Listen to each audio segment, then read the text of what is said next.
प्रभु यीशु ख्रिस्त में प्यारे भाइयों और बहनों, सबों को जय यीशु। आइए हम प्रभु के दिव्य वचनों के ऊपर मनन चिंतन करें। आज का वचन हमने लिया है संत लूकस का सुसमाचार अध्याय 11 पवित्र वचन 5 से लेकर 13।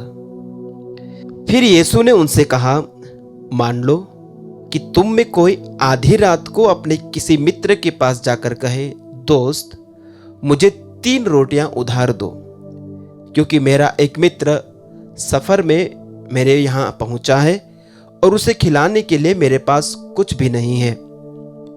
और वह भीतर से उत्तर दे, मुझे तंग न करो, अब तो द्वार बंद हो चुका है, मेरे बाल बच्चे और मैं हम सब बिस्तर पर हैं, मैं उठकर तुमको नहीं दे सकता। मैं तुमसे कहता हूं, वह मित्रता के नाते भले ही उठकर उसे कुछ न दे, किंतु उसके आग्रह के कारण वह उठेगा और उसकी आवश्यकता पूरी कर देगा। मैं तुमसे कहता हूं, मांगो और तुम्हें दिया जाएगा, ढूंढो और तुम्हें मिल जाएगा, खटखटाओ और तुम्हारे लिए खोला जाएगा। क्योंकि जो मांगता है उसे दिया जाता है, जो ढूंढता है उसे मिल जाता है, और जो खटखटाता है उसके लिए खोला जाता है। यदि तुम्हारा पुत्र तुमसे रोटी मांगे तो तुम में ऐसा कौन है जो उसे पत्थर देगा? अथवा मछली मांगे तो मछली के बदले उसे सांप देगा? अथवा अंडा मांगे तो उसे बिच्छू देगा? बुरे होने पर भी यदि तुम लोग अपने बच्चों को सहज ही अच्छी चीजें देते हो, तो तुम्हारा स्वर्गिक पिता मांगने वालों को पवित्र आत्मा क्यों नहीं देगा? प्रभु का पवित्र सुसमाचार। हे ख्रिस्त तेरी स्तुति हो। प्रभु यीशु ख्रिस्त में प्यारे भाइयों और बहनों, आज के सुसमाचार में प्रभु प्रार्थना के बारे में हमें बतलाते हैं। प्रार्थना के बारे में बतलाने के लिए प्रभु एक छोटा सा उदाहरण देते हैं, एक दृष्टांत सुनाते हैं कि एक व्यक्ति है जो अपने घर में सो गया है और रात को उसका एक पड़ोसी आता है और वह उससे रोटी मांगता है, क्योंकि उसका कोई मित्र आया है। यह व्यक्ति नहीं चाहता है कि अपने बिस्तर से उठकर दे, लेकिन वो बार बार आग्रह करता है। आग्रह करने पर यह उसे उसकी आवश्यकता को पूरी करता है। मेरे साथियों, यहां पर जो वचन लिखा है, मैं तुमसे कहता हूं, वह मित्रता के नाते भले ही उठकर उसे कुछ न दे, किंतु उसके आग्रह के कारण वह उठेगा और उसकी आवश्यकता पूरी करेगा। जो शब्द ग्रीक भाषा में उपयोग हुआ है उसका लिटरल अर्थ होता है शेमलेसनेस, यानी ये दोनों पे अप्लाई हो सकता है। जो मांग रहा है, सरल भाषा में कहें तो बेशर्म होकर के मांगे जा रहा है, इसलिए वो उठेगा और उसको दे देगा। तो यहां पर प्रभु क्या कहना चाहते हैं, या संत लूकस हमें इस शब्द का इस्तेमाल करके क्या बतलाना चाहते हैं? जब हम प्रभु के पास आते हैं तो हमें अपने आप को इतना विनम्र बनाना है, इतना छोटा बनाना है, प्रभु से बार बार बड़ी विनम्रता से कहते रहना, प्रभु मेरी आवश्यकता को तू पूरा कर, मैं तो कुछ भी नहीं हूं, मेरे पास ये नहीं है, इसलिए मैं तुझसे मांग रहा हूं। वो व्यक्ति एक तरह से बेशर्म होकर के मांग रहा है कि देखो, रात को मेरे पास मेरे मित्र को देने के लिए कुछ भी नहीं है, मेरे लिए ये एक शर्म की बात है कि वो आया है मेरे घर और मुझे उसे खिलाने के लिए मेरे पास कुछ भी नहीं है। हमारी प्रार्थना में यह भावना होनी चाहिए कि प्रभु मैं कुछ नहीं हूं, मैं तो कंगाल हूं, मैं जो चीज मांगने के लिए आपके पास आया हूं मेरे पास वो नहीं है। मैं तेरे सामने हे प्रभु एक तुच्छ प्राणी हूं, इसलिए मेरी प्रार्थना कबूल कर, मुझे इसकी जरूरत है, तो मुझे ये दिला सकता है, मुझे ये भरोसा है। उस व्यक्ति को अपने पड़ोसी पर भरोसा था कि कैसे भी न कैसे करके वो मुझे देगा, और उसे यह भी पता था कि मेरे पड़ोसी के पास वो चीज है, मेरे पड़ोसी के पास रोटी है, वो उठेगा और मुझे देगा।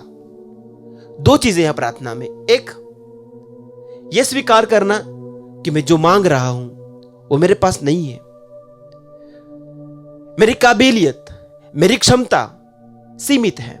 दूसरी बात, मैं जिससे मांग रहा हूं वो असीमित उपहारों का भंडार है, वो मुझे देगा। ये भरोसा, जब हम में यह विनम्रता है और यह दृढ़ भरोसा है कि मैं जिससे मांग रहा हूं वो मुझे देने के लिए काबिल है, उसके पास उस चीज का भंडार है, असीमित भंडार है, तब प्रभु कहते हैं तुम मांगो तो तुम्हें दिया जाएगा, तुम ढूंढो और तुम पाओगे, खटखटाओ और दरवाजा खुलेगा।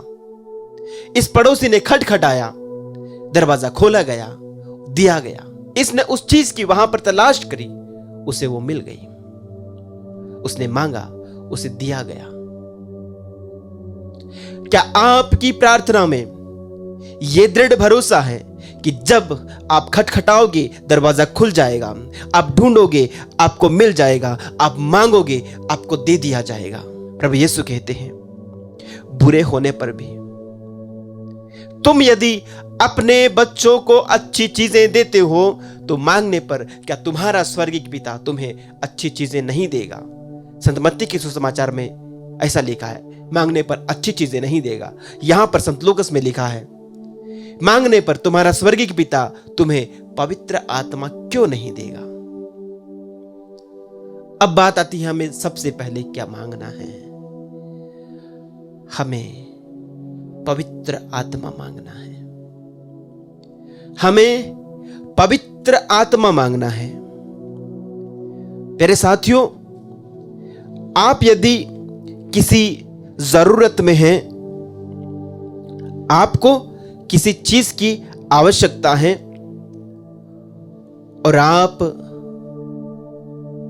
उस चीज को प्रभु से सबसे पहले मांगेंगे, आप उस चीज को पहले ढूंढेंगे जिसकी आपको जरूरत है। हम कई बार ये भूल जाते हैं हमारे इस मानवीय जीवन में हमें सबसे पहले किस चीज के लिए प्रार्थना करनी है।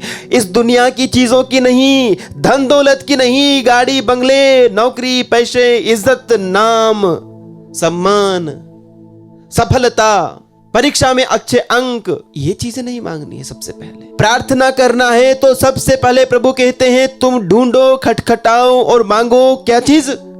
पवित्र आत्मा। पवित्र आत्मा। प्यारे साथियों, संत पौलुस रोमियो के लिखे पत्र अध्याय 8 के वचन 26 में कहता है, आत्मा भी हमारी दुर्बलता में हमारी सहायता करता है।